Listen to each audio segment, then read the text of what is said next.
the Naga Students Federation sincerely acknowledge the sincere effort displayed by the media fraternity in every course of our journey. We want to convey our special thanks to each and every one of you, particularly for always being there in support of the cause of the Nagas and in support of the Naga Students Federation as and when we called for. We also would like to thank the Naga people, particularly the federating unit and subordinate bodies of the Naga Students Federation for their efforts, for which we could manage to successfully conduct our 6 hours ban today. In fact, in the course of our banned 6 hours ban today, some confrontations took place in 3 locations. One incident took place in Kohima, and one incident took place in Dimapur, and one at Meluri, Phek district. The sole purpose of this ban is to display our grief, our anger, and our sentiments towards the rest of the Indians and to the rest of the world, that Naga people are free people, and we have every right to defend what we have to. The office of the Naga Students Federation is deeply saddened, and we convey our heartfelt condolence to all the bereaved families who has lost their sons, their brothers, their husband at the hands of our enemy. Today, Naga Students Federation appealed to the state government, led by our dynamic and honorable Chief Minister Ino Nifyu Ryu, that the government should feel the pulse and the sentiments of the Naga people by cancelling the remaining days of the festival of festival, Hornbill, at this time, where we feel that if our brothers, if our neighbors are suffering, if they are crying, I think at the moment Naga cannot afford to celebrate or have a joyous moment, for which we appeal to the state government to cancel the remaining days of the Hornbill Festival. And if government fails, and if government is adamant to the call of the Federation, we appeal to the general public and the Naga society to feel the pulse of the family members who have sacrificed their life, and to refrain themselves in participating in the so-called Hornbill Festival, the festival of the festivals of the Nagas. The Federation appreciates the collective wisdom of some tribal hosts in the state who not only condemn the barbaric act publicly, but also coming forward, appealing their own community not to participate in the Hornbill Festival. So also we would like to appeal to all the remaining tribal bodies to come together in the same line and to abstain its members from participating in the Hornbill Festival. The Federation is well aware of the monetary packages being announced as in the form of ex gratia by the state government as well as the central government today in the funeral service. However, the government must also know that Naga people's life or the blood of the Nagas cannot be bought with money. Justice has to be done at all costs.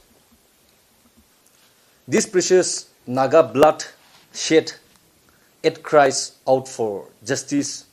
The Federation feels that the repealing of the contentious Armed Forces Special Power Act from across the Naga homeland will be the best way to honor their sacrifice.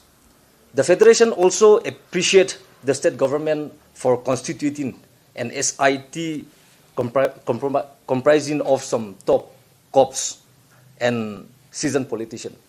However, the Federation is also very apprehensive as to whether their probe can bring the desired justice as desired by the people. Therefore, the Federation appeals to the government to set up a court-monitored committee headed by the retired Supreme Court or High Court judge in order to ensure a fair and impartial probe in this issue. The government of the day has time and again reiterating that the state government has recommended to central government for repealing Armed Forces Special Power Act from Nagaland and in Naga homeland areas. However, to truly prove that to the people they represent, if they are serious with their words, the Federation demands for special session of the Nagaland Legislative Assembly to discuss the matter and recommend its revocation or appeal to the central government. The hypocrisy lies there. The government says that they have been recommending it to the central government over and over again for repealing of AFSPA. Now, if we go back and then look into what AFSPA is all about, when the notification for disturbed area comes out, it comes out from the Ministry of Home Affairs, MHA. Now, if we again go back to the Constitution of India, we have three lists: state list, union list, and concurrent list. Law and order is supposed to be a state subject, not a union subject. Now, coming back to your question, you have rightly pointed out with regard to Article 371A, wherein all laws being framed in the Parliament has to be ratified by the Legislative Assembly of the state, particularly with regard to Nagaland. Now, our demand for a special session is for the government to prove to the people that they are really serious about repealing AFSPA from the state of Nagaland. Under the leadership of our Chief Minister, they have stated that they are serious to repeal AFSPA in the state of Nagaland. However, our concern is, if at all they want to prove their word to our people, they have to pass it in the Nagaland Legislative Assembly. Whether the center accepts it or not is a different issue altogether. Yes. However, for the state government to prove to the people of Nagaland that they are really serious about repealing AFSPA from the state, they have to they have to discuss it in the assembly and pass a resolution and recommend the same to the central government. The issue of whether the central government will accept it or not is a different issue altogether. That's beyond contention.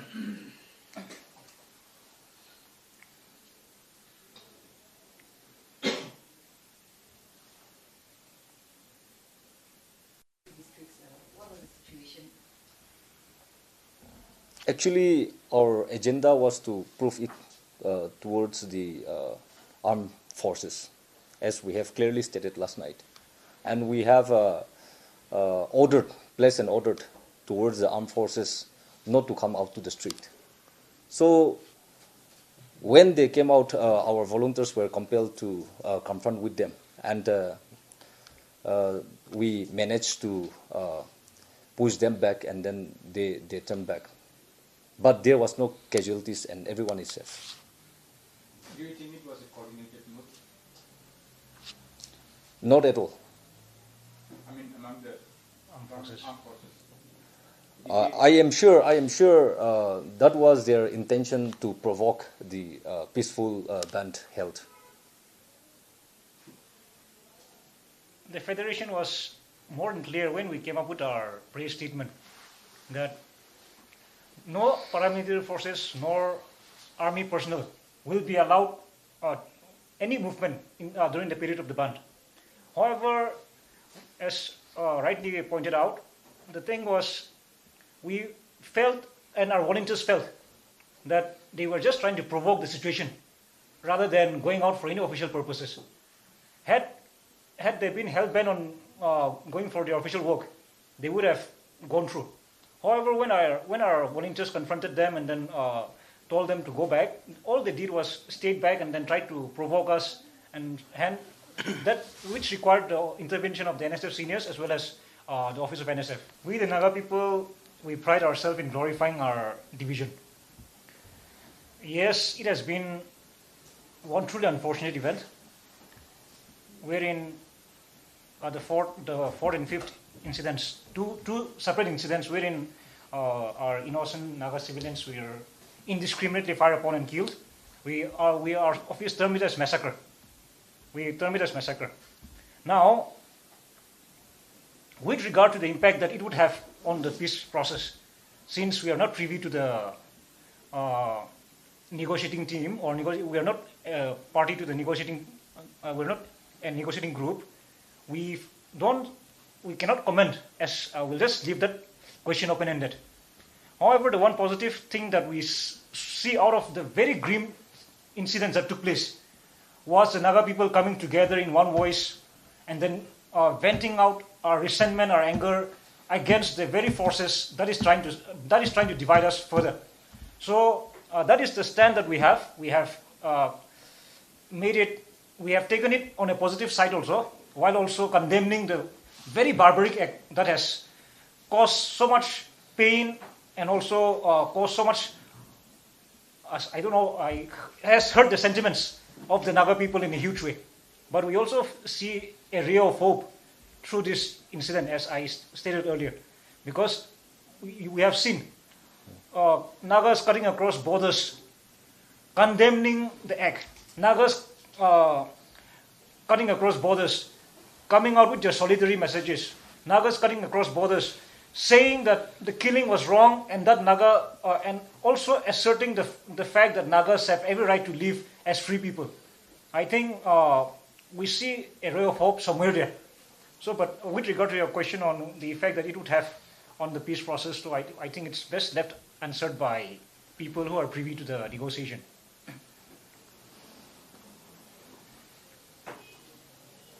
To extend the stability of the